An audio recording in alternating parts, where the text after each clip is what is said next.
Turn up the volume a little.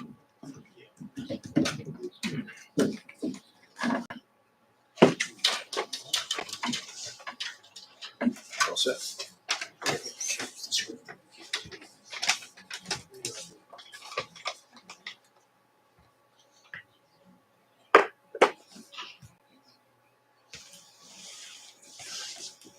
Well, good evening. Welcome to the March 2024 meeting of the Scottsdale Civil War Roundtable. For those of you who I have not yet met, I'm Mark Stoller. I'm president of the Roundtable. Just if you're here for the first time, could you raise your hand? We have quite a number of people as first-time visitors. Thanks for coming. I'm going to make a few announcements, introduce a couple of people, and then we'll be on to our speaker. Our history discussion group, our next one will take place on Thursday of next week, March 29th. These are informal member-facilitated discussions, and the topic is going to be linked to tonight's talk. It's about the battle for the South Mountain Passes, which took place in the days before Antietam. It's a very informal get-together. Come to participate, to listen, just to have fun, ask questions in a relaxed atmosphere. We meet at 6:30 in the evening at the Panera Bread at the intersection of Scottsdale and Indian School Roads, where they've given us a room to ourselves. I think this time we'll actually have the room. I hope so. Yeah, okay. We're coming to that time of the year when the board makes decisions on donations to battlefield preservation and Civil War memory. That occurs at our May board meeting. If you have suggestions, please let me know. You'll find, you can talk to me. You'll find my email in the Grave Shot or newsletter, or talk to Richard Cox, our vice president and head of the donations committee. As a reminder, the roundtable has made about $35,000 in donations in recent years, which with matching grants have enabled the acquisition of about $2.3 million in land parcels. So it's quite an accomplishment. We'll announce the donations at the May roundtable meeting and in the Grave Shot. I'd like to make an introduction here. Last Saturday, I spoke to the Arizona chapter of the Daughters of Union Veterans of the Civil War, 1861 to 65. And I got to meet Verna Molesky, who is currently the national chairman of this organization. And she's here with us tonight. If you would just stand up, I'd just like to introduce you to everyone.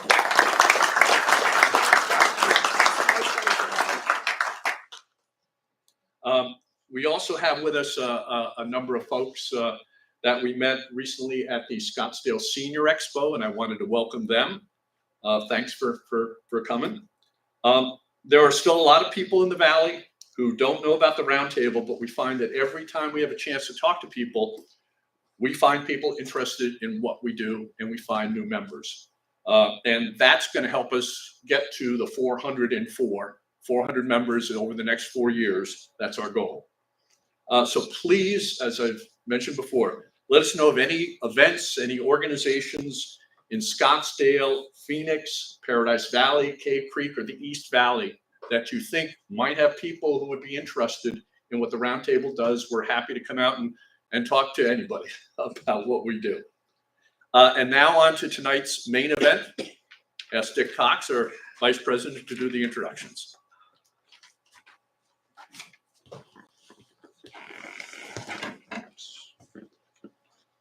Thank you, Mark. A lifelong student of the Civil War, Steven Cowie devoted 15 years to researching and writing his first book, which he's going to be discussing tonight, When Hell Came to Sharpsburg. His book examines the aftermath of America's bloodiest day, the Battle of Antietam, and its aftermath on the civilians living in Sharpsburg, Maryland.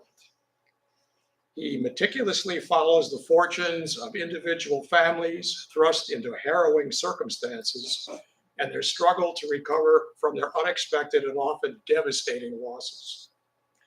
He also explores the savage struggle and its gory aftermath, and explains how soldiers stripped the community of resources and spread diseases. Stephen earned his bachelor's degree from California State University at Long Beach.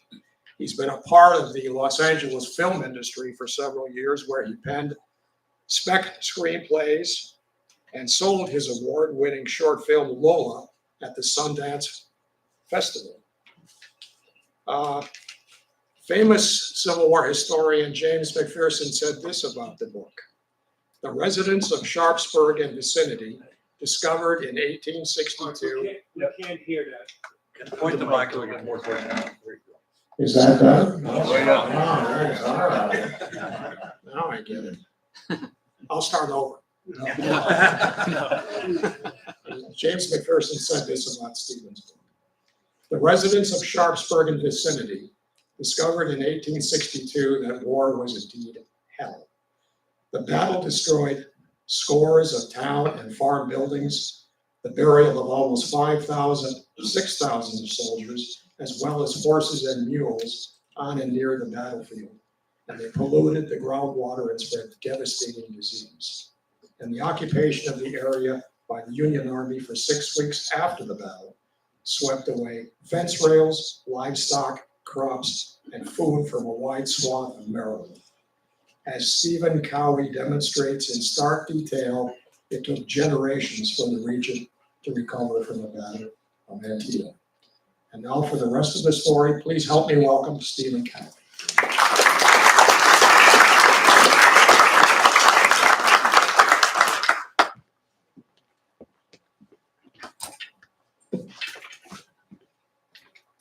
Can everybody hear me okay? Yes. Excellent. Thank you all for taking the time to attend. I'm going to find my PowerPoint clicker and then we'll be on our way.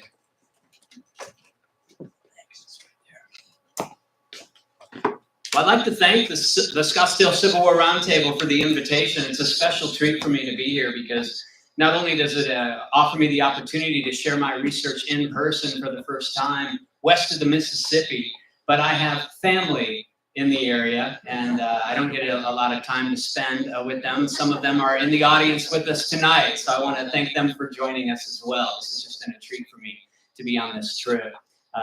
So my name's Steve, and I'm going to be talking about my research that investigates the Battle of Antietam and its impact on civilians. We won't be getting into the nitty-gritty details of the battle itself. We're going to learn what it was like for the residents to hear from their point of view.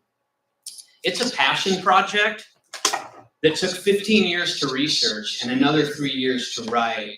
And it's based on an abundance of different sources. I won't get into all my bibliography up front. I don't want to bore you to death up front. But I do want to mention that a lot of the evidence came from war claims and congressional cases that are located in the National Archives in Washington. These records are not digitized. Requires researchers to go there in person and go through the cumbersome process of submitting all the pull slips and hoping that you find what you're looking for. But fortunately, I conducted a lot of military and genealogical research in advance. So by the time I arrived in Washington, I knew who I was looking for. And I was fortunate to walk away with a trove of new information that sheds light on roughly 250 families who live not just on the battlefield itself, but within a 5-mile radius. That's how wide Antietam's impact reached. So we'll be hearing some of these hardships tonight about how these people suffered. For the structure of this talk, I'm going to take you all from the battle's prelude into the fighting on the 17th and also into the gory aftermath. And we'll also investigate the Army of the Potomac for the United States, their encampment after the battle, which lasted weeks. And during this time, they suffered from significant supply shortages, and they spread deadly diseases to the families as well. And the last portion of this talk, I'll touch a little bit on war claims so that you all can walk away with a better understanding of how that process worked and what these people experienced in their frustrating plight to secure compensation for their military-related losses. Even though my focus tonight is specifically on Sharpsburg, I do want to mention up front that many of the examples that I'll give you tonight, they without a doubt parallel the terrible hardships suffered by many other communities in the North and South during the Civil War. So if you're not particularly interested in Maryland, my hope is that you'll walk away with a better understanding of what happened to people who not only lived near major battles where they erupted, but where winter encampments and where armies marched and so forth. Wherever the army was, those communities suffered. So this will give you a little sense of that. So with that being said, we'll go ahead and dive into the content. How many people here, just out of curiosity, have been to Antietam, to Sharpsburg? Oh my goodness. It's almost most of them. I can go home. My work's done. You all know the story. Well, it looks like there are some who haven't been there. So to give you just a little bit of bearing, Sharpsburg's located in western Maryland, and it's about 45 miles southwest of Gettysburg, Pennsylvania. Sharpsburg is not far from the Pennsylvania line. The Potomac River that you see on the map on the left side, well, that's an important landmark that I'd like to mention for a number of reasons. But the village of Sharpsburg, to give you some perspective, is the grid in the middle. That red outline to the right is where the battle took place, and that winding tributary on the right side, that was Antietam Creek, the name of which for the battle gets its name. Now, the Potomac River, when the war broke out, that separated Union, Maryland, where Sharpsburg's located, from Confederate Virginia, which was right across the river. That section of land is now West Virginia. You have the town of Shepherdstown over there.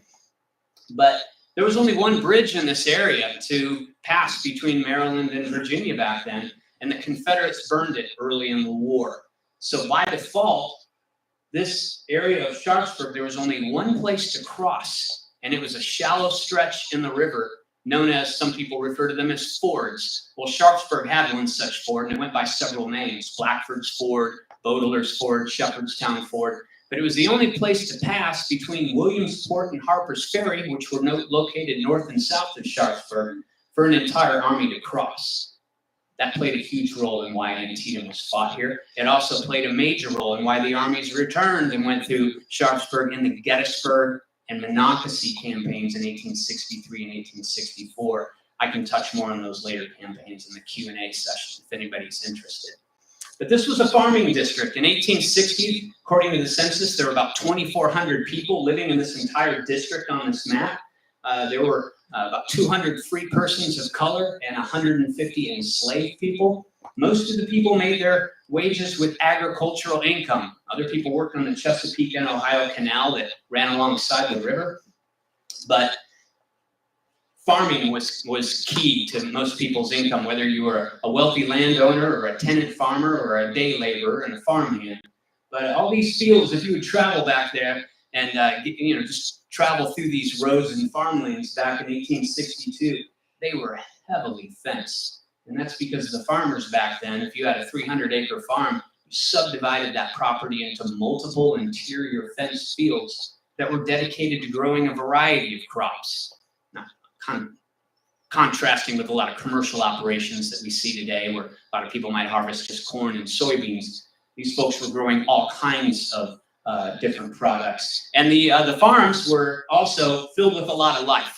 Your average farmer back then might have had anywhere from 40 to 60 head of livestock and 200 to 300 fowl, mostly chickens, but a lot of turkeys and ducks and geese. And by the time September 1862 rolled around, in the beginning and middle part of the month, these folks were concentrating their efforts on fall harvest. Primarily, they were threshing wheat, which was their most important cash grain, but they were also moving huge, just multi-ton stacks of cured timothy and clover hay inside of their barns to serve as winter feed. They were preparing to harvest hundreds of acres of corn and apples and potatoes and plowing their fields in anticipation of putting in their 1863 wheat crop, which grew throughout the winter and spring. A lot of activity going on. One way to look at it is this would probably be the worst possible time to interrupt the farming processes. But in 1862, all that changed. Along came Antietam. Now, to save time in this talk, I'm going to fast forward through the Maryland campaign, which began in early September 1862, and I'll fast forward to September 15th, when the soldiers arrived in the Antietam Valley. For 2 days, General George McClellan, commanding the Army of the Potomac for the United States, he made preparations to attack General Robert E. Lee's Confederate Army of Northern Virginia. Now, to give you a little bit of perspective, if you were a person living in this area, I had mentioned earlier there were 2,400 people living in the district. Well, there may have been as many as 120,000 soldiers engulfing the community now, smothering farms all throughout Sharpsburg and the nearby village of Keedysville. And another point to mention, even though Sharpsburg had hosted some federal regiments who had come in and marched through the area to periodically guard the Potomac River to watch for enemy movements on the Confederate side of the Virginia shore, Sharpsburg hadn't hosted combat up until this time. So these 2 days of preparation, September 15th and 16th, the batteries of cannon on both sides exchanged fire, and that became incredibly violent on the 16th, the day before the battle. And that was followed by some skirmishing between the soldiers, firing at each other with their small arms on the northern part of the field. This racket terrified people. You can imagine how loud it would have been with all these batteries going at it, echoing through all these valleys and farmsteads. So it forced many families to flee their homes in terror. Most of them went along the Potomac River, hoping they were out of harm's way with the artillery fire, and they went into caves and caverns along the river. They went into lock houses and warehouses that were operated by the C&O Canal Company, and also some farmsteads adjoining the rivers. But there were a number of families that stayed in the village of Sharpsburg, and instead of leaving town, they went down into the cellars of the brick and the stone houses, hoping that those sturdy walls would protect them from the shells that had already began dropping into the town. These cellars became overcrowded because there weren't a lot of brick and stone houses in the town. Most of those dwellings were made of frame or log. There was a townsman who gave testimony in a war claims case, and he stated that he was in his basement for 3 days with 75 people. Folks of all ages and races and classes. There were a couple newborn babies that were brought down there, and people also brought their family pets with them, elbow to elbow in this dank basement, just wondering, like, what on earth happened? You know, when is this military occupation going to end? And of course, what might happen next? And what did happen next was the Battle of Antietam, which erupted in the early hours of September 17th, 1862. I had mentioned at the beginning of this talk, I'm not going to have time to go into the details of the battle itself, but what I'd like to emphasize is that families lived on and near this contested ground. It was their home. And the savage fighting raged across all those crop fields I had mentioned, clover pastures and cornfields and woodlots, and it culminated in the single bloodiest day in American military history, still to this day. 23,000 soldiers killed, wounded, captured, or missing in just 12 hours of combat. There was one young lady who lived on the battlefield, and she was horrified by the carnage she witnessed upon returning home. She wrote a letter just a few days after the battle, and she wrote in part, "You could have walked 5 miles and not been off the battlefield. No tongue can tell or pen describe the horrors." Much of this carnage she was referring to was caused by the artillery, the batteries of cannon I had mentioned. There were 500 cannon engaged, actually a little more, I think about 517 cannon engaged during the Battle of Antietam. And much of this destructive fire not only killed countless soldiers, but it damaged nearly every building on the battlefield, including the Dunker Church that you see on the left of this slide. There were 2 gristmill complexes that were almost completely obliterated, and numerous dwellings and barns and outbuildings also took a beating. Some of you who have been to Antietam are probably familiar with the Mumma family. Their farmhouse was in the center of the battlefield. They had fled 2 days earlier with their 9 children.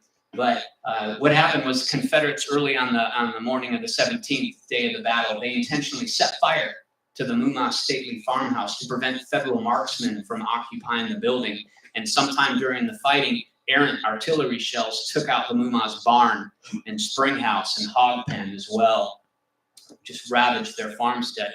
But all this fire, when I first started researching this subject, I was always thinking in context of the boundaries of the park proper, the modern boundaries of the battlefield. And when I went through all these claims and started reading, all the evidence from the peoples, from all their sworn testimonies, there were countless properties beyond the battlefield that suffered damages as a result from the overshots, all these shells that went over their intended targets and crashed onto these distant properties. One example is this barn stood just roughly opposite of where the visitor center now stands out of Antietam, and it was owned by Samuel and Sarusha Reel. According to the Reel's claim, their barn at the time, similar to the Muma's barn, it was stuffed full of all those products I had described, the dozens of tons of hay that they had transferred in there, wheat, other dried grains, and they also had very expensive equipment, plows, wagons, farming tools, and such, all of which were consumed by the flames, because what happens when you explode a shell into 60 tons of dried grass? It's going to turn into an inferno pretty quickly, and according to one report, there were some wounded Confederate soldiers who had been taken inside this barn to give them shelter on the morning of the fighting. The fire spread so quickly that those men reportedly could not be evacuated in time. There's a local account of some children who decided in the battle's aftermath to rummage through those ashes in search of souvenirs, and instead they came across human bones. Sharpsburg, the town, was hit heavily. There were about 30 Confederate cannon posted on the eastern heights of Sharpsburg where these photos were taken. We're looking west up Main Street. If we were to turn in the opposite view on the day of the battle, you would have been staring across Antietam Creek at the Federal Reserve Artillery. Those were long-range cannon capable of firing their shells very far. And according to dozens of primary sources, hundreds of those shells missed their mark, sailed over those Confederate cannon, and plunged into the town, striking numerous homes and businesses and churches. According to some reports, nearly every building in town sustained some type of damage. And that brings us back to all those people in the cellar that I had mentioned earlier. We can imagine the terror they must have experienced in feeling trapped with their homes, with all the floors above being struck and windows shattering, chimneys being sheared off by these shells. Confederates occupied this town at the time, and they were getting just pulverized, dead horses all over the streets, Confederate soldiers dropping dead from all the shell blasts. It was incredibly violent. There was a young lady who was in her cellar at this time. She gave an interview in her later years, and this is just part of her account. Every time the firing began extra hard, the babies would cry and the dogs would bark. Occasionally, a woman was quite unnerved and hysterical, and some of those old-aged men would break out in prayer. Many homes in the town caught fire, and some were completely destroyed. And when the battle ended at sundown, there were so many structure fires throughout the area that some accounts say that these collective fires colored the night sky an eerie shade of red. And a correspondent who was present reported, "All the country is flaming, smoking, and burning, as if the last great day, the judgment day of the Lord, had come." Although the battle ended, hardships for civilians continued. In fact, they were just getting started. There were almost 4,000 soldiers killed outright during the fighting, and some families returned home many families in fact, to find corpses and body parts on their properties. There was one townsman who decided to linger out into the area of fighting and went out to the Miller Farm. Some of you who have been to Antietam probably know of the Miller Farm in the northern part of the field where the bloody cornfield stood. This townsman wrote an account saying that he noticed that the bodies of the men were laying around mangled in every conceivable manner, legs off and heads off, and mortal wounds of every description. And a member of the Piper family, they lived near the Bloody Lane, near the center of the battlefield. One of the daughters returned home, and she gave an account writing, "I opened the dining room door and was thunderstruck. The room was full of dead men." Military forces buried most of Antietam's dead in mass graves on various farms, but civilians had the grim task of interring any remains that were overlooked by the burial crews. And you all can probably imagine what it might have smelled like then. There were hundreds of dead army horses that were just laying there to rot, and with all the corpses that were laying around for several days before they were buried, the accounts are rife with just the horrible stench. A farmhand gave this very descriptive account of how he just tried to shut all the windows in his tenant house shut at night, just so he could keep out the smell, and it wasn't enough. And when he rolled out of bed in the morning, the first thing he would do was to take a swig of whiskey to try to offset this horrible smell that was in his nose he couldn't get rid of. And there was a soldier present who had to camp near all of this in the battle's aftermath.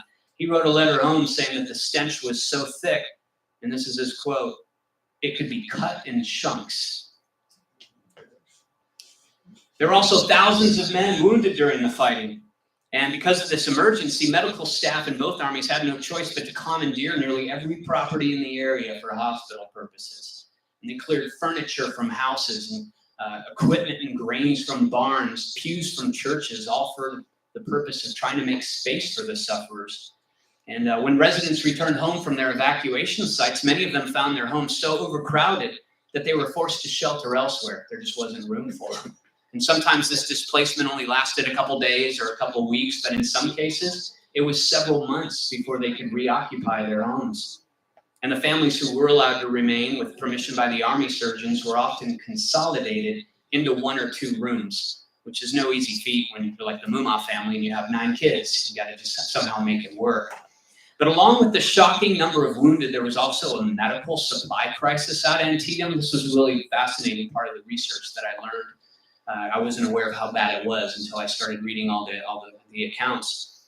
There were logistical problems that prevented these critically needed items from reaching the battlefield area for several days. And due to the shortage, it was an emergency. There were soldiers dying. You know, the hospital staff, they weren't going to wait for these supplies to trickle in. So they went into the homes of the civilians to take anything they could use for hospital purposes. They were trying to save lives. And so when you look through the claims, it gives you examples of what had happened, and you have, clothing that was carried off, and bedding and bandages, window blinds, carpetings. These people were using anything they could use to wrap bandages. Clara Barton was present at Antietam, and she even gave an account of how some of these poor sufferers their wounds were being wrapped in corn husks. It was that bad with the shortages. And the same went with the need to cook and provide food for all these patients. The kitchens of the civilians were empty, of all types of cookware and, cutlery, pots, pans, of the like. And these weren't just random items, because as I looked through the claims, I found 250 claims at the National Archives. And it was just a similar pattern where you're talking just dozens of families who lost every stitch of clothing, not only belonging to the couples, but to all the children, every piece of cookware. And what I found was, first thing I thought, there had to have been a lot of protesting and a lot of people losing their tempers. But what I found out at Antietam is actually these people, they recognized the emergency before them. They could see how bad it was. And instead, they pitched into the crisis to help the wounded from both armies. If they had food left over, a lot of them were giving what was left of their food to these people. There were farmers that were shooting down their own livestock to give the meat to the hospitals because they saw how bad it was. And you have all these accounts of people taking them into their homes and nursing them, baking bread, making soup. There were some young men in the community that gave really descriptive testimonies of how they were waking up every morning at 4 a.m. to take their wagons and 4-horse teams all the way up to Hagerstown, which was 14 miles north, for the purpose of searching for hospital supplies and pay for them out of their own pocket, all to try to help these desperate army surgeons. And we can imagine on the front lines of all these families and their children helping the wounded, the shocking, just horrible sights and sounds of, all these people with all the amputations going on and soldiers dying in the homes. And, I give a lot of these examples in the book, but for the purpose of this talk, I'll leave it with just one quote by a hospital volunteer who wrote, "The name of Antietam is ever associated in my mind with scenes of horror."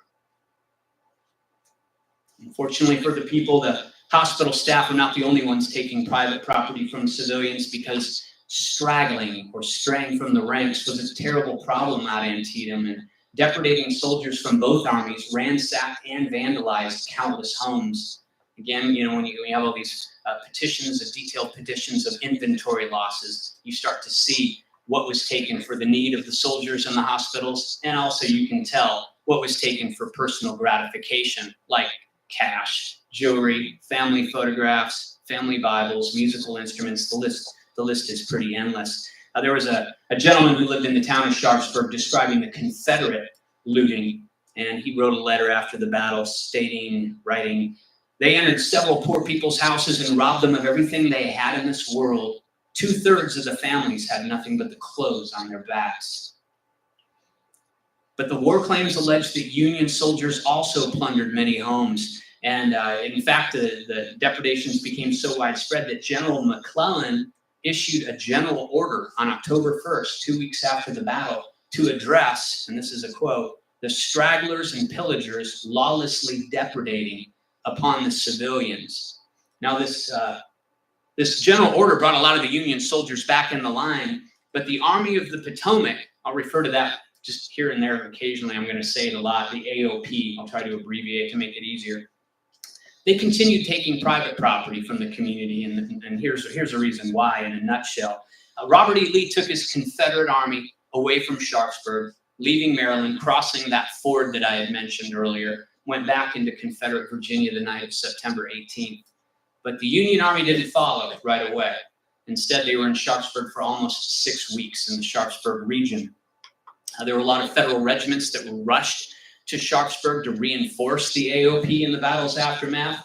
Now, General McClellan sent 2 Army Corps down towards Harper's Ferry shortly after the battle, but this is what Sharpsburg looked like in the battle's aftermath.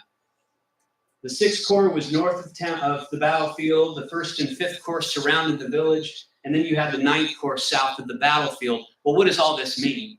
Well, according to the official records, the OR, there were 75,000 men and officers present for duty around the Sharpsburg region for this long period of time following the battle. To give you some perspective, in 1862 numbers, this military population outnumbered Milwaukee, Pittsburgh, Detroit. It was colossal. And by contrast, those northern cities I mentioned, of course, they have supply systems in place. They have infrastructure for their large populations. Sharpsburg was a remote farming community, basically in the middle of nowhere. It didn't even have a railroad depot nearby in 1862 to express all these supplies directly to the army, to the hospitals. So to make matters worse, much worse, the Confederates sabotaged the AOP's supply lines. Just 2 weeks earlier in the Maryland campaign, all that sabotage took place south of this map. But they burned the railroad bridge at Monocacy Junction, wrecked bridges at Harper's Ferry, and damaged sections of the C&O Canal to drain the waterway so supplies from Washington couldn't be brought up by that method either. So until the War Department could establish depots in the regional cities of Hagerstown and Frederick and then offload the supplies into wagons and bring them to the various Army Corps encampments, until they could establish this system, the Army of the Potomac wasn't going to wait for all these urgently needed provisions, so they turned Sharpsburg unofficially into their emergency supply depot, not just for the medical department, but for the quartermaster and the commissary departments as well. I'll give you an example of some of the commissary losses. Based on all the sworn statements in the war claims, military and medical forces carried off nearly all the food from families on the left side of this map. We're talking hundreds of households, and those on the right side lost heavily as well. Now, without a doubt, the Confederates took some of these supplies, no doubt, during their 4-day stay, but the evidence overwhelmingly shows that McClellan's army during the 6 weeks took the vast majority of it. The combined armies alone prompted a Hagerstown newspaper to report just 2 weeks after the battle, "What our people will do to obtain food during the approaching winter, God alone knows." Soldiers ravaged vegetable gardens, apple orchards. And when I say apple orchards, these were commercial. I'm not talking about just a small stand of trees. Some of these orchards were 30, 35 acres in size. Potato patches, 2, 3, 4 acres in size. According to all the sworn testimonies, not a single thing left to eat. They were ravaged that thoroughly. Soldiers carried off secured meats from the smokehouses. They went into outbuildings like summer kitchens and into the dwellings of the families down into the cellars and carried off barrels of flour, jarred goods, all types of provisions. And I had mentioned, remember all those animals and birds I mentioned earlier in the talk? Well, those poor things didn't have a chance. I went through and did a lot of math in these claims. It was a tedious process, but I found it necessary to do. And what I found was a conservative small estimate of about 1,600 head of cattle, sheep, and swine that the soldiers slaughtered belonging to the Sharpsburg farmers. And they also butchered more than 3,000 chickens. Now, the pattern that emerged in these claims is that, and it was, there were only a few cases where the officers and the soldiers actually paid for this property. Just about in every case, they reassured these people, don't worry about it. I know you're worried and you don't have any food for yourselves, but don't worry. the United States government will take care of everything at a later time. And so people were asking, can I at least get a receipt or something? Well, it's an interesting topic of receipts because McClellan issued a circular. I can't remember the exact date. I think it was the second week of September, early in the Maryland campaign, authorizing all of his officers to issue certificates, vouchers, or receipts to the civilians in exchange for their property, especially for forage, which was animal feed. But where all this evidence was, I don't know, because when I went through the case files, the War Department tasked the clerks of the third auditor of the Treasury to search all those returns for officers in the Army of the Potomac for quarters 3 and 4 in 1862. Zippo. I don't know where all the evidence was. So this will all come into play later. We won't go too far into the receipts. But the bottom line is all this property was just being ravaged. And there was one citizen who testified. He summed it up pretty succinctly. He testified that all the products on his Sharpsburg farm disappeared like frost before a burning sun. These losses are just a few of many. Actually, I'll get into forage since I mentioned that. McClellan brought more than 30,000 animals with him with the Army of the Potomac into Maryland. And after the battle, about 18,000 of those animals were attached to the Corps, the Army Corps that I just showed you on that map. Horses and mules, I didn't realize how much they eat. I'm not a farmer, but they need a lot of food to survive. We know that the War Department shipped forage to McClellan's quartermasters who were responsible for giving this food to the animals.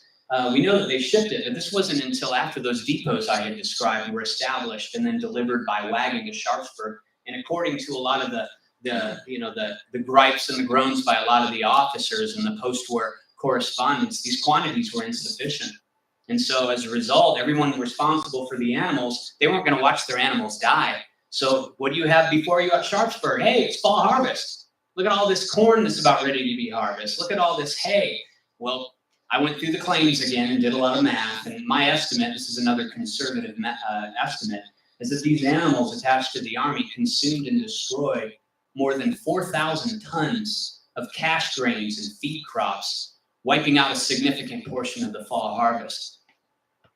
And this is just one of many. If we want to get into some more examples of how these people suffered, nearly all the horses were taken at one point. I guess I'll just have to figure out another way to click this from now on because that was the PowerPoint clicker. But yeah, the soldiers took away nearly all the horses and it forced civilians to go on searches for them. And then they had to go through a process of proving that they owned the horses and they were able to retrieve a lot of them. But in addition to so many horses being carried off, the soldiers stripped farms and roadways of all types of fencing to use as firewood. And this destruction was so vast that it left sections of Sharpsburg a vast and unrecognizable plain. There was one citizen who described it was so difficult, especially if you're returning somewhere and it got dark on you. He gave this interesting account saying, "You couldn't hardly tell one man's farm from another without the fencing. I got lost 3 or 4 times when I thought I could go straight home." McClellan's men also destroyed thousands of trees, not only to use as firewood, but they used that timber to build log quarters along the Potomac River as the temperatures dropped throughout October. Because even though I didn't give you a full description of the Army Corps placements on the map, what McClellan did was he pushed his entire army along the river, stretching from Williamsport to Harper's Ferry. Most of those soldiers were at Sharpsburg, but you can imagine being encamped along the river at night, in late October in Maryland, how cold that would get. Well, they weren't going to settle for tents and that type of thing when they had all this timber here to build, and they had permission to do it, from their officers. So it was mass destruction. I estimated more than 5,000 trees. And it gives one thought to think about. Like, I always equated these log cabins with winter encampments for severely long-term stays, but it makes one wonder how often this actually happened in other campaigns in the fall and in the early spring, how much timber was destroyed by the Army. But basically, when we take all these losses into account, how are folks supposed to get anywhere without their horses? How are they supposed to work their farms until they can get all their horses back? And without fencing, how are you supposed to corral new livestock after replacing what the troops butchered? Where are you going to put them? And how are you going to protect future crops from foraging wildlife or foraging animals. If you had a field of corn that wasn't enclosed, it was going to get devoured pretty quickly. So a lot of farmers couldn't afford to replace their fencing and therefore couldn't afford to resume farming. It was severely devastating to these people. And those people who could afford to farm, if they still had fencing, depending on where you lived, you had to carefully navigate your plows around those mass burial trenches I described. You know, and you had a lot of live artillery shells that had embedded into the soil. They had to go and work that ground and remove those shells. You don't want a plow blade striking it. And a lot during the handling of all these shells, there were a number of citizens who were maimed and several who were killed when the shells went off. So, but getting into the property losses in the scheme of things, even though this was financially devastating to these people, it really paled in comparison to what would come next. I'm going to see if I can advance this slide. Oh, thank you. That's an example of the timber devastation. And the next one. Thanks for doing that. Yeah, because another way that Antietam and its aftermath impacted the community involved deadly diseases. You can imagine the ecological conditions in the aftermath. There were just corpses laying everywhere for several days before they could be buried. All the hundreds of army horses I had described, they rotted on the battlefield until late October.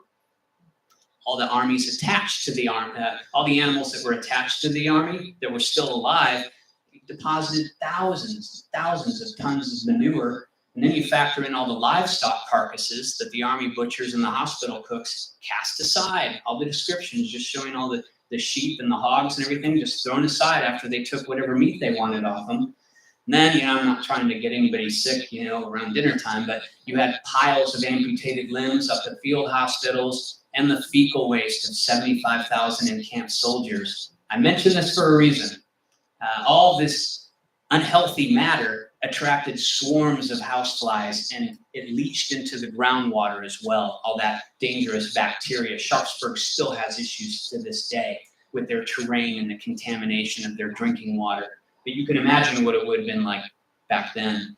And so a public health crisis erupted. You had typhoid fever, diarrhea, dysentery that raged through McClellan's camps and hospitals and infected the civilians as well.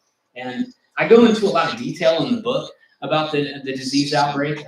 And a lot of the evidence, if I could get the slide, thank you for that. A lot of the evidence is based on the medical daybooks of Sharpsburg's doctor during the war, Dr. A.A. Biggs. And I was fortunate to have access to his original documents. The example shown on the right, his daybook, this man made house calls throughout the region and he would carefully notate all the patients that he would see in the order that he tended to them, along with the medicines dispensed and the dates of attendance. And I was able to compare his daybook data from years before the battle to years after and compare it to, kind of a decade-long sample of burial records and obituaries and so forth. And what I found was a chilling spike in the days and the weeks following the Battle of Antietam, and just an increase in the number of civilian illnesses and the number of civilian deaths. I wasn't able to quantify an exact figure of how many civilians died as a direct result of the epidemic, but it very well may have numbered in the dozens, because there were multiple households who lost more than one loved one in a short span of time. A local man named Jacob Miller, who lived in the town of Sharpsburg, he summed up the epidemic in a letter written just a few weeks after the battle. After he described the disease-related cases of typhoid fever that killed his brother and almost took the lives of his granddaughters, he wrote, "Many other citizens and hundreds of soldiers have been taken with the same, and many died. It is an army disease, thus adds an addition to the horrors of war."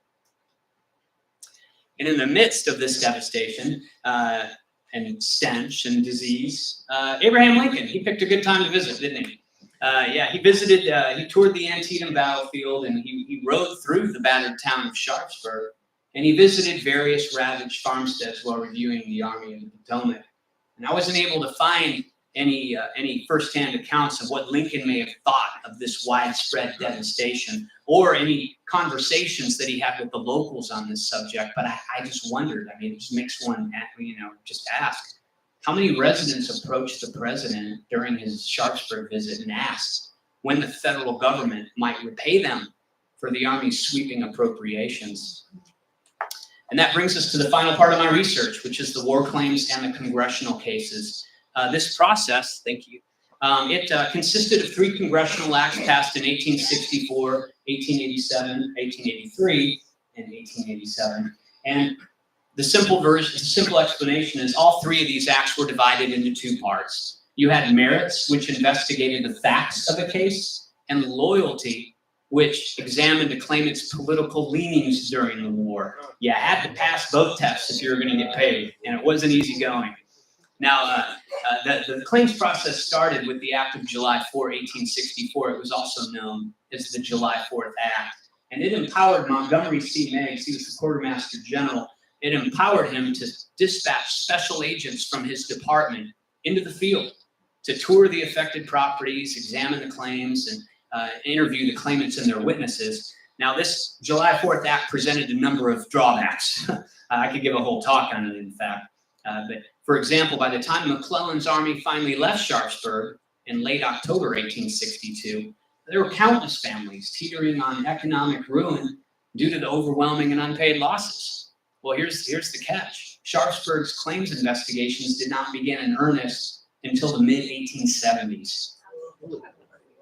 Yeah, and by that time, Congress had conveniently inserted a number of clauses into the July 4th Act to further limit what you could claim, such as any damages related to combat or artillery fire, theft, depredation caused by straggling, anything related to hospital occupation, or anything related to the Confederate Army. Couldn't claim a penny. So, thank you for advancing that. I'll give you an example. The Moomaw family, that I mentioned them earlier, their farmhouse was intentionally set fire to and destroyed by Confederate soldiers. Artillery fire between the warring armies took out their barn and outbuilding. Well, this was a double whammy for them because those were 2 separate clauses, neither of which they could seek a penny for these damages. So it wouldn't even have mattered if Union soldiers would have burned their farmhouse because anything related to shot or shell was considered by the federal government and Congress under this act as what they described, the government described as the ordinary ravages of war. And it was astonishing, all the other restrictions of the act. If you didn't get a receipt, most of these people didn't get receipts after the battle. If you didn't have that documentation, you were required to identify, to give the War Department the name of the officer responsible for appropriating your supplies. And if you could, they'd appreciate it. They appreciate it if you could provide that officer's postal address so they could get in touch with him and hear his side of the story. It went on and on. If you were a staunch unionist and say that you had 12, 15 people in the community to say this person is one of the most pro-Lincoln, pro-union residents in town, but say you had a personal enemy in the community who whispered to the quartermaster agent, he's a red-hot rebel. And that phrase was used a lot in the claims. All it took was one incriminating statement, but the July 4th Act did not allow claimants cross-examination. You were not able to defend yourself if someone called you disloyal. And the quartermaster agents could use one incriminating statement. They didn't use measures of weight. If you had 12 testimonies supporting you and 1 against you, they didn't do that. They'd look for one reason to basically torpedo your entire claim. One quartermaster gave an account describing as what they described as the slaughtering of the claims. So not surprisingly, the takeaway of this act is that Quartermaster General Meigs rejected the majority of them, either for insufficient evidence or loyalty not proven. And of the remaining cases that he approved, the petitioners only received on average less than 20% of their total claim. So you can imagine the outrage. People were upset, and this didn't only apply to Sharpsburg. There were hundreds of claimants in northern and border states who felt cheated by the rules of this act, and the outpouring of complaints forced state representatives to take action. Thank you. In response, Congress passed the Bowman Act in 1883 and the Tucker Act in 1887. The process of investigations were basically the same, but the difference is that the jurisdiction shifted from the War Department to the U.S. Court of Claims. And now it was the responsibility of the U.S. Department of Justice to prosecute those claims by sending United States attorneys to Sharpsburg to interrogate the claimants and their witnesses. Now, Of note, if your July 4th claim was entirely rejected, if you didn't get a penny, you were allowed to refile your claim under these acts. But if you accepted one of those small settlements I just described, 15, 20%, you were required by the government to forever relinquish the unpaid balance. You were barred from filing future claims. So overall, the rules were a little more lenient in these later acts, and of the cases I reviewed, the claimants received on average about 50% of their settlements, and that proved a little better than the July 4th Act. But the drawback is that these late cases stretched into the 1900s, and the final cases I reviewed related to civilians in Antietam were closed in the year 1915. That was 53 years after the battle. And by the time these late cases came to a hearing, you can imagine a lot of the original claimants, they had died. And the cases hinged on the testimonies of surviving eyewitnesses. Now, not surprisingly, these United States attorneys working for the Department of Justice, they went after these witnesses, realizing that they might not have not only the same knowledge of the original claimants, but their age. There's a lot of ageism in these claims, saying they're too old to have remembered these details. And with that being said, I'd like to close this presentation by a quote from a witness who testified in one of these late claims.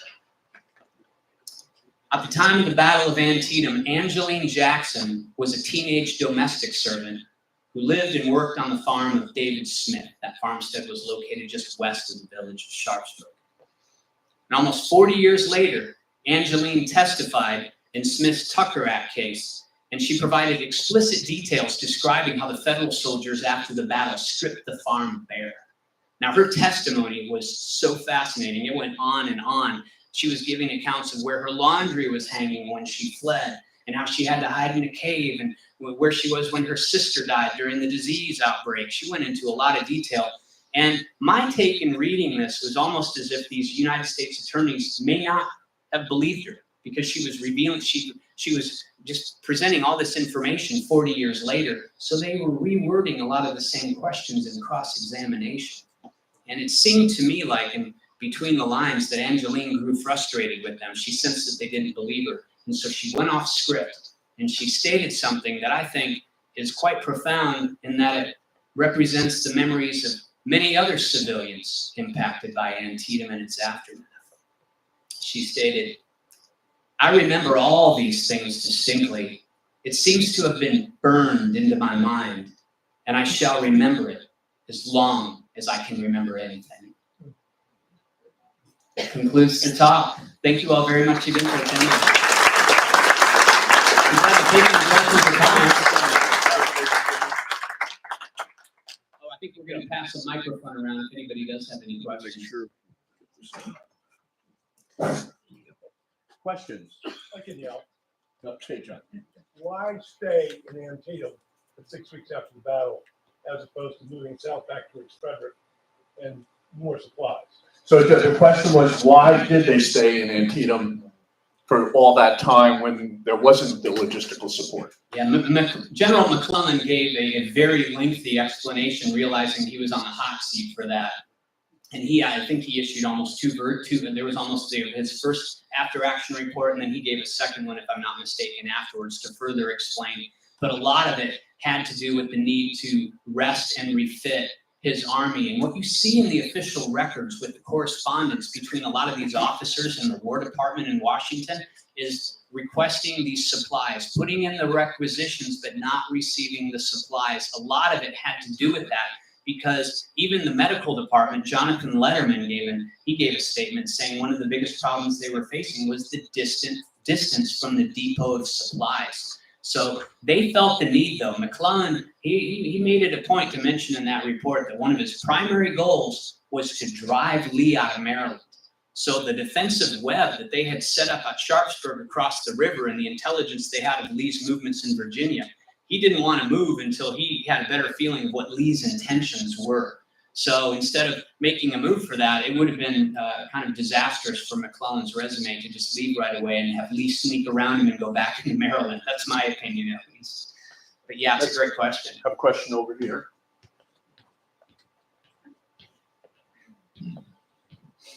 Hey, thank you for the talk. It was incredibly astounding and eye-opening. Thank you. I'm just curious, what is it that sparked that passion to do this for 15 years? Oh boy, that's a story in itself. My sister's in the audience tonight. She might be able to give me a little glimpse. But if I'm not mistaken, when I was a kid, I think 3 things hung on my wall in my bedroom in 3rd or 4th grade. It was paintings of George Washington and Abraham Lincoln and a pennant of the Detroit Lions. I don't want to get involved in sports right now. But the point is that the passion went back really far. And my late father, was a social studies teacher, and he was a history buff. So a lot of this rubbed off on me early. But Antietam grew. As the years went on, I shifted from the general Civil War interest and learning about presidents as well, specifically into Antietam. And a lot of that came from reading Shelby Foote's trilogy. The Ken Burns series left me just fascinated with Antietam after all that. And of course, the beginning scene of glory left an impression on me as well. But as time went on, the more I read, the more I wanted to know, because it did tie into the Emancipation Proclamation. You had so many people there. A lot of, if you're into history, there were so many all-stars who were present, future presidents of the United States there. So I could blather on and on and on about it, but I hope that gives you some sort of understanding of why someone who, I don't have a degree in history, I'm merely an aficionado. So this was a passion project to tackle. And it's no easy feat to juggle when you have a day job and you're raising kids, but I wouldn't trade it for the world. Passion is what guided me. So thank you. Questions?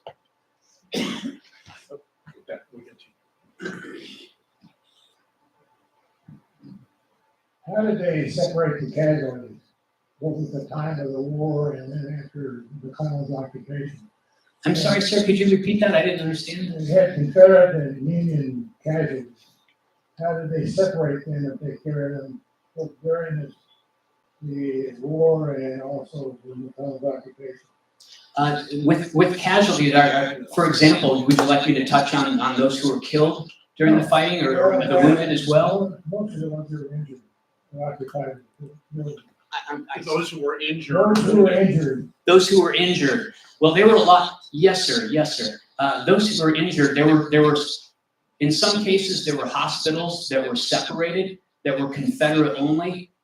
Because what's important to understand is that Lee took a lot of the Confederates with him when he went back to Virginia the night of the 18th. There was a lot of walking wounded that went, and also there were some that were taken in ambulances. I think some estimates say that he may have taken as many as 5,000 soldiers with him. So a lot of those wounded were treated in the Confederate state of Virginia at the time in those hospitals. But those who remained in Sharpsburg, there were some Confederate hospitals, but there was also a lot of integrated hospitals where you had Union and Confederate surgeons working side by side to help these people. I'm not a field hospital expert, and I can't give you an example down to, for example, like if the wards were divided or if there were, if all the wards were also integrated. I haven't gone that deep into understanding that, but I hope that gives you a little bit of an understanding. Question here. Yes, with McClellan lingering, partly I imagine out of his hesitancy to go forward and chase Lee, and we see a little bit of that hesitancy too with Meade on the battlefield at Gettysburg after Lee. And when the Confederates were on occasion had to evacuate the battlefield after loss or draw, did the Army of the Potomac start to learn its lesson through the war and start to evacuate the areas that they had battle in, or maintain in the areas? You have me stumped with that question because it's one I want to know. I want to know the answer because I don't know how this came into play with these supplies and how depots were established. I do know that from a medical perspective, at the time of the Battle of Antietam, the medical department fell under the jurisdiction of transportation in the quartermaster department. So there were problems at Antietam, like when the hospital items were being rushed from Baltimore, for example, in the battle's aftermath. Quartermaster department needing to express the forwarding of ammunition, switched those medical boxcars off the tracks to prioritize all the ammunition to get into those regional depots first. After Antietam, my understanding is that like the medical department received its own independent means of transportation to further remedy that. And I do know with Gettysburg, I do know that there were some depots that were established. I can't remember. I I'm not gonna get myself into trouble by stating this since it's going on YouTube. But yeah, it was a lot better. But if you want to get into like some of the campaigns in 1864, I would want to know that answer myself. I'm sorry, I can't give you a better answer to that. Yes. I could probably do it without Okay. a microphone. You know, the whole thing about the burials, they were large burials. Did they separate them by Confederacy and Union? They were separated, okay. Yes. And Let me just make sure. Sure. It's, what is it with the burials? Were they separating the bodies? And if so, how did they do that? Yeah, especially mass graves like that. Yes, that was one thing where based on the evidence I reviewed, you had certain federal regiments that were assigned to burial duty, but they were primarily taking care of the Union dead, and that was the first priority, to get them buried first. And then a lot of the Confederate prisoners were tasked with burying Antietam's dead. So they were the ones who were responsible for taking care of them. But with all these graves, they were using whatever they could at the time to mark them. And it was just these crude headboards, or maybe they'd break apart. There were some accounts where some of the pews of churches were broken apart to use as headboards. But you can imagine what that would have been like, over time, carving initials of an officer into a tree trunk. It was extremely difficult to do. So basically what happened was these bodies remained. That's one thing that's different between Antietam and Gettysburg. Is Gettysburg, my understanding is that the Union dead were buried within a 12-month period. Confederates remained there until the 1870s, I believe. Same with Antietam, except the Union dead were not buried until, I think it was the winter of 1865, 1866. They remained in the ground in all those burial trenches, and officers sometimes had their own individual graves. Then the Confederates at Antietam were 1870s. But they did have members of the Sharpsburg community make rounds and try to talk to, especially soldiers who died in the hospitals. They would try to get the identification and the names and the ranks and so forth of some of those who died in the hospitals from the hospital staff, and they had books of that. So a lot of that was preserved through a lot of these records by some of the locals who knew exactly where the burials were and who was in those. But what happened was they were eventually, the Antietam National Battlefield, when it was established, that was only dedicated to the Union dead. And then finally, years later, there were, I think, 3 cemeteries where Antietam's Confederate dead are buried. A lot of them in Hagerstown, some in Shepherdstown, I think some others near Frederick. That included some of the casualties from South Mountain. I'm sorry? Boonesboro, yes, all throughout that area, because there were, throughout that entire Maryland campaign, there were so many deaths. And a follow-up question, how late, is there any record of how late in history they were still finding bodies or remains? Oh, yeah. Today? Yeah, 2008, there was a hiker that came across, groundhogs all over that battlefield, as you all have known. You got to watch your step on the Antietam battlefield. And he recognized some bones that didn't look like they were local deer that had died. So he made it a point to kind of pick up some of those remains and take them to the visitor center. And when they did a dig, they ended up finding New York buttons inside that burrow, and some more femur bones and so forth. But as the park rangers even say to this day, they say they're still here. There's still soldiers here. They're convinced they didn't get all of them. A lot of newspaper accounts from the late 1800s and early 1900s, like when roads were starting to be made, paving and stuff, they were coming across all types of bodies. It's tragic. Any other questions? I have one back here. We have this kid wounded and missing on both sides. Do we have an exact number of dead, wounded, and missing on both sides? Yeah, that's a great question. It varies depending on what source you want. If you go on American Battlefield Trust's website, I think they listed a little higher than the Antietam National Battlefield's website. But the general rule of thumb that most historians say is it's roughly about 23,000. The number of killed was, there's a historian by the name of Scott Hartwig who's fantastic, and in one of his books that just came out called I Dread the Thought of the Place is dedicated to Antietam. I think his numbers, that would be the source that I would recommend, referring to his numbers about how many actually were killed versus how many were wounded. But I think the Antietam National Battlefield lists about 3,600 who were killed outright. And I think, I'm trying to remember, I can't remember the exact number of wounded, but you'd have to just do the math, from those killed and wounded. The number of those who died in the hospitals afterwards of wounds or died during the disease outbreak, I haven't seen anyone try to put a figure on that yet. That's something that I would like to know, because there is a very interesting map by cartographer S.G. Elliott that was created, I believe, in 1864. And I think it shows roughly about 5,600 bodies buried on the Antietam battlefield. And that was after a lot of loved ones came to the area to locate their remains and take them home for burial in the hometowns. So hundreds of soldiers were carried off to be buried in private graveyards at their homes. But even if all that was subtracted from the figures, if you still have more than 5,600 bodies buried there, that shows that there may have been a lot more killed in action, or a lot who died during the disease outbreak, more than we know. Any other questions? I have one final question for you, Steve. A lot of these families are economically devastated, it sounds like. Do you have any sense of how many left the area, or for those who stayed, how long it took to basically rebuild their lives? That's a great question, Mark, and it's hard to actually put a figure on how many people left as a direct result of their hardships, because there were so many opportunities at the end of the Civil War that were popping up out west. It's even stemming from the Homestead Act and with all the opportunities with land that was opening up. A lot of these families ended up packing up and moving to Kansas, Nebraska. Most of them went to into California, specifically to Yolo County and Colusa County, all that Sacramento Valley. Most of them ended up going there, the children of the Mumas and the Millers. But there were people that stayed, and they tried to stick it out. And if you had made a living working on the C&O Canal, you had a better chance of making it work instead of dealing with the post-war hardships with trying to farm, because it was extremely expensive. And you have, the rising cost of labor and machinery and so forth. So a lot of these people went bankrupt.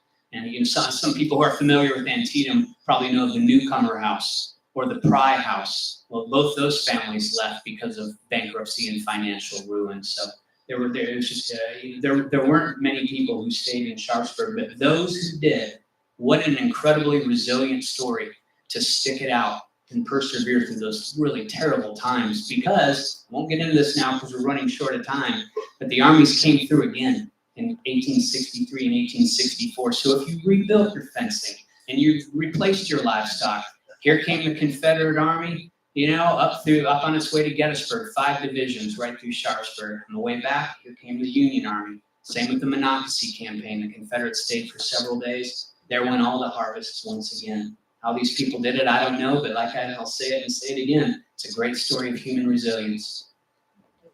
Thank you very much.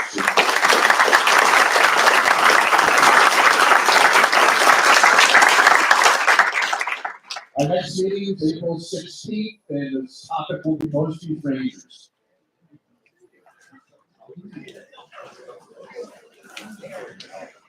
Please.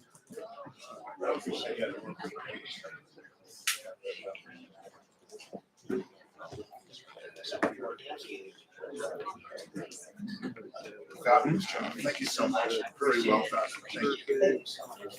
Thank you for showing up. Thanks so much. Oh, yeah. I think I spilled here. Yeah, I'm a military retiree. I'm a graduate. Yeah. And,